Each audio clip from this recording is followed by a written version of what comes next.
30-second board, hot topics in the sport, a little bit of housekeeping leaving Arlington, Texas. So Kyle Chisholm, of course he does it to the LCQ because Chiz gonna chiz there. He has now surpassed Jeremy McGrath on the all-time starts list. Not first all-time, but still up in the mix with some legends of the sport. So still we send a congrats to Kyle Chisholm. Yeah, this is really cool. And I think for us mere mortals, and I'll put myself somewhere in the same realm of Kyle Chisholm. He was more successful than I was, but we didn't win races. We weren't in title contention. Something like this means a lot because it's going to be something that he'll never lose over the course of his career. Like, he'll always be able to look back, show his daughters down the line, like, hey, your dad did something in this sport. And it's just a milestone that I think is really important. Maybe not for the Ricky Carmichaels and the Eli Tomac's, but for everybody else, this means a lot. I'll just put it this way. They don't gift you main events. You have to go out there and earn it. You can't buy it. You can't just get on a team that puts you in automatically. You got to earn your way in. So you did it. He did it. So congrats to Chisholm on that. Okay, we got to tackle this one. I know it's probably been discussed quite a bit over the last few days. Chase Sexton, the most improbable way that you could give up a win. Maybe there's been a bigger gaffe than this. Nothing comes to mind for me off the top of my head. He had it. He knew he had it. We knew he had it. He decided to try to win the final Triple Crown race when he did not need to for the overall. And boy, was that costly. This is really tough. And this is the unanswerable question about, should you remove the competitiveness and not try to go out and win races in favor of taking the smart road, thinking big picture, and securing the overall? And it's easy in hindsight for us to say, yeah, you should have backed it down. But in the moment, with all that adrenaline and knowing how these guys are wired, he wanted to go win. He wanted to pass Cooper Webb late in a race where everybody says you can't really do that. I think he had an opportunity because he was simply going faster than Webb. And I think he saw this window for, like, I can shock everybody. I can send this message to Webb here tonight in Arlington, in a building where everybody says he's going to continue to win. Now, we know how it went. It didn't go well at all.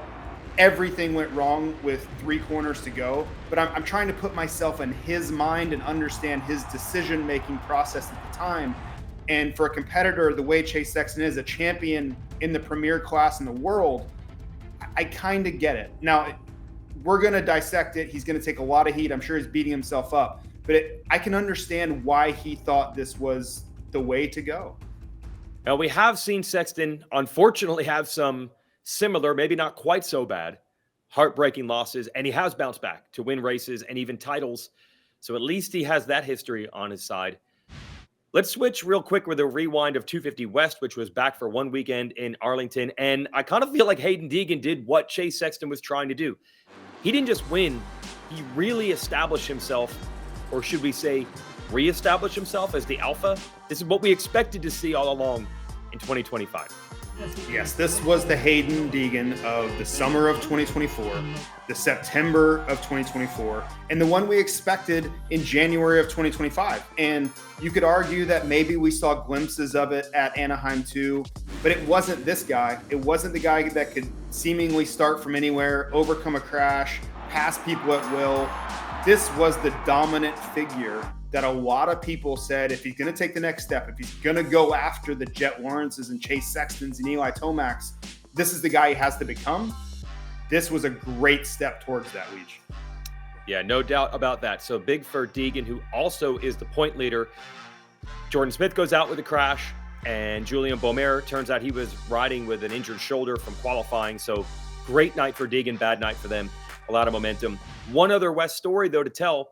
A feel-good on the podium, first ever for Cody Schock, and he is part of that supported but not full factory Yamaha team with Club MX, Muck-Off, and FXR. And Schock, this has been looming for a while, this first podium. He finally got it, and we love when guys celebrate the way they should. He was pumped. Yeah, this was awesome, and you're right. He's been knocking on the door. Think about Birmingham last year where Haiden Deegan kind of pushed him away from the door forcefully. But you could sense this building. He was improving. He's getting the starts. He's just hanging around. So you want to think eventually he's going to get there, but nothing can be assumed in this sport. And to Cody Schock's credit, he stepped up and got the job done. And this was a huge moment for that Muck-Off FXR Club MX team. we know them. They are very emotionally tied to these things, and you could see that really come to the surface as soon as he crossed the checkered flag there. And he's actually not done. Cody said in the post-race press conference, he's going to Daytona. He's going to race the 450 class on his 250 because he doesn't want to not race the Daytona Supercross. So that'll be something interesting to watch this weekend. Ken Roczen, he's been great all year. He didn't win Arlington. He was still up front. Really haven't seen many flaws in his game thus far. Yeah, he's really doing what he needs to do. Outside of the Tampa incident, he would be in the thick of this fight, and he's putting himself in good position. Now, you could argue that he's not finishing. He's not winning these races where he has a real opportunity to. But all things considered, this is the best Ken Roczen, I believe, we've seen since 2021 when he and Cooper Webb went head-to-head in that title fight. So I'm going to think he's going to stick around until he shows us otherwise. But unfortunately, that has been the trend. This early season Ken Roczen, he has a really hard time sustaining that top tier level late in the series. So we'll see. Nothing is for sure, but that's what we have to watch for is there a deterioration in his ability to run at the front when we get late in this 17 round part of the SMX Championship? Well, if you want to get a little more in depth of what Roczen's program is all about, you could actually just have his race bike. This is cool. 2 years in a row, his team, that's Progressive X-Star Suzuki, is going to give away one of Roczen's race bikes in support of St. Jude. So text the word Suzuki to 99126. Again, that's Suzuki. Text that word to 99126 and enter the drawing. They did this last year. They're going to do it again. And it gives us an opportunity to remind the official Love Moto Stop Cancer race for St. Jude is coming up at Indy. The bike giveaways later in the year. So enter that now and then hang out with us in Indy and support a great cause, JT. Yeah, this is awesome. I got to visit St. Jude's Children's Hospital a year ago, right before the Nashville round. And, it's so cliche to say that some things change you as a person. That truly changed me. It gave me perspective on things that I just hadn't had experience with. So if you have the means to donate to this, please do. And you never know, you might win a factory RMZ 450 with that factory transmission that Ken Roczen's really enjoying. Yeah, I don't know. It could even be a championship bike by the end of the year. Speaking of championships, you mentioned it. Supercross will close after 17 races, and then it's on to Pro Motocross. Let's just give you the schedule here. What I love about it, JT, is that it doesn't change. If you're a traditionalist, this is the way it always should be. The summer months, May through August, same dates, same tracks, same two-moto format. We start in California, then Colorado, then Pennsylvania, and the legendary tracks of the East. Sometimes change is good, but in this case, sometimes it's not. Yeah, and this discipline it's the perfect complement to Monster Energy Supercross. And you talk to so many fans, and they can't wait for Pro Motocross season to get here. And we have these established tracks that really have created a legacy inside the sport. And it's around this time after Daytona, teams and the riders start making plans for what Pro Motocross is going to look like. And it's like that spring weather. It's just something that kind of happens around that time where everybody's like, oh yeah, I better start getting a motocross bike ready and start preparing so I'm ready to go when we get to Fox Raceway. Well, they can start thinking about it, but they don't want to actually do it. Don't bring your motocross bike to some of these tracks right now. We actually saw some photos on social media of a couple of the top tracks snowed in. There's Thunder Valley, for example. Yes, they get snow in Colorado in February. Ironman Raceway under the snow outside of Indianapolis. We've seen pictures in the past of a High Point, but this is Unadilla snowed in, and I think Redbud had the same thing. Quite the contrast when we think Southern California and Florida in the wintertime, what those places deal with this time of year. Yeah, I have a beach right outside my window right here in Mexico, so that's far, far away from what I'm experiencing right now. But yeah, this is that time of the year, and that's why we have this Monster Energy Supercross schedule. We'll transition, and we'll get all the lush green, countryside that we'll see this summer. But yeah, those are some incredible pictures to see what those tracks look like when we're off in these stadiums across the country. Should be beautiful weather in Daytona this weekend, where 250 East resumes. When we last left off, there was a wild finish. Really, Max Amsty should come to Daytona with 2 straight wins. The red flag restart opened the door, and Levi Kitchen took advantage. Full marks for that. So there's 2 different winners so far. But I still feel it's early enough where we don't quite know, or what do you think? Is it already established or not? Well, the tough part for Anstey is if he was going to let anybody steal a win there, I think Levi Kitchen would be the last one. You could make a claim that RJ Hampshire would be in that fight as well. But this is a guy you don't want to get momentum. You don't want to gain confidence because Kitchen is lethal when he gets going. Ask anybody who saw him, say, the Seattle round of the West Coast last year. That guy can run off with races and races and races. And then that points lead that Max Anstey's enjoying is down to 0. So let's see how this unfolds. But if you were going to ask, hey, this is going to go sideways, I'm going to go from first to second, who would I choose to get that win? Levi Kitchen would be far down the list. So we have some cross currents going here of guys that are trying to build momentum going into the swing back east. I'm going to throw one other name to watch this weekend. It has been an okay, but not great title defense beginning for Tom Vial. We'll see if the hybrid type track at Daytona, remember, he's always been good in SMX and also, of course, a former motocross champion in MXGP. We'll see if Vial can get rolling, at least for like a podium going into this weekend. Cooper Webb would like more than a podium in Daytona. He's done that a bunch. He wants to win it. But we still have to reflect back on Arlington. It's unbelievable, the record. He has now won 7 of the last 9 in that building. But it was even crazier to me, JT, is how he's done it. Last year, looks like he's going to finish second. Jet Lawrence crashes. This year, looks like he's going to finish second. Chase Sexton crashes. This is turning bizarre, weird, strange. It's some sort of luck that he has in Texas. Yeah, this was the most bizarre, in my opinion. Last year, he was keeping the pressure on Jet, and things went his way. This year, after race 1, he got 6th. There was no one in the building that thought that Cooper Webb was going to come out of there with the overall victory. Honestly, I was just thinking he's going to try to salvage a podium after that 6th in the first race. And all these guys have talked about how important race 1 is in this Triple Crown. Well, throw that out the window because the overall winner got 6th in that first one.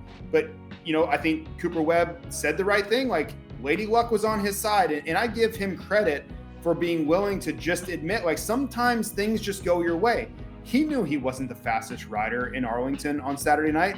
But to the point of what we were talking about with Chase Sexton earlier, you don't always have to be the fastest guy to end up winning the race. And Arlington was pure proof of that. I love it. He's honest to a fault. He was asked in the press conference. Someone kind of fed him the easy question of, a lot of people say you don't have the speed. How do you react to that? I think expecting Cooper to clap back. And he said, sometimes I don't. Sometimes I don't. Sometimes it's a fair criticism. But yeah, you're right. He doesn't always need that speed. And now we turn the page to Daytona. I think because Webb's, especially in the 450 class, motocross career has not been that great. I think people forget how good he has been at Daytona. He doesn't have a win because most of the time he's facing the monster that is Eli Tomac, but he won't be facing that this year. His record at Daytona actually is very, very good.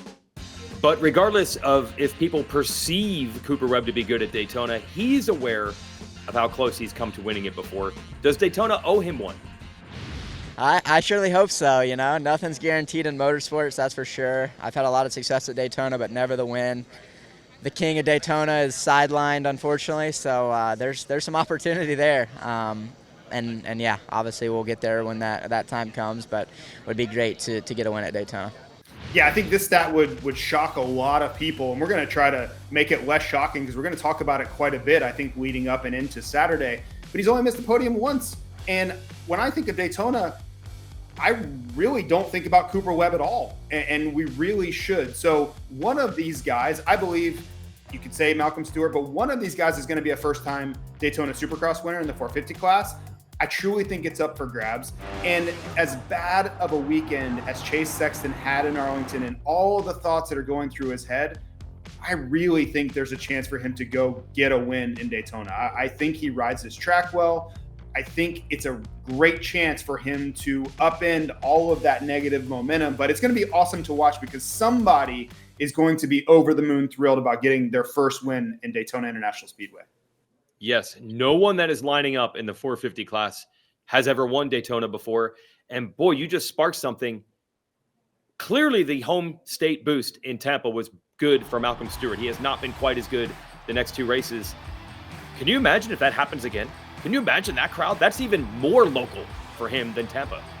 It's not out of the realm of possibility, and we'll look at the track here in a second, but when you think about what Malcolm Stewart does well, when you have long sets of whoops, and you have areas where he can really utilize his skill set and pass other riders if he doesn't get the start, in a long racetrack where he can do that time after time and really lean into that a la Tampa, that opens the door for him. And we know he has the confidence now to do it. So I don't want to say he's going to win. That's not fair pressure to put on him, but you look at certain racetracks and certain scenarios and say, hey, this might be a chance. You know, the percentages favor Malcolm Stewart having a better race. So let's see how that unfolds. But it wouldn't shock me at all to have people jumping out of their seats screaming for Malcolm Stewart on Saturday night.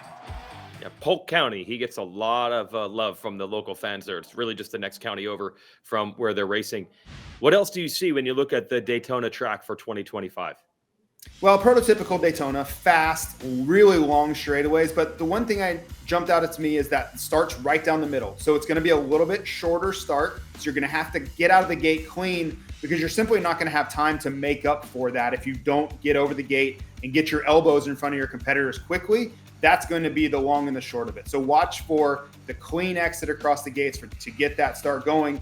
And then there's a few less switchbacks this year. It looks like it's a faster version of Daytona. So I'm wondering if that maybe doesn't favor Cooper Webb quite as much, because I think in those tight corners we can dive to the inside and make those things work. That's what he does really well. A faster Daytona where you have to carry all this momentum, I don't necessarily think that's his game. So let's see how those things play in. And it's all nuance, right? These riders have different skill sets and certain things favor other riders. When I look at it on paper, it doesn't set up quite as well for Cooper Webb this weekend. So this is it. Off to Daytona. We will tell you when and where you can watch everything airing live on Peacock or the SMX Video Pass outside the United States. Welcoming Lee Diffie back into the booth this weekend. Ricky Carmichael and James Stewart. Maybe they'll have the Daytona Tampa magic like we saw a couple weeks ago with Malcolm. That was an awesome show.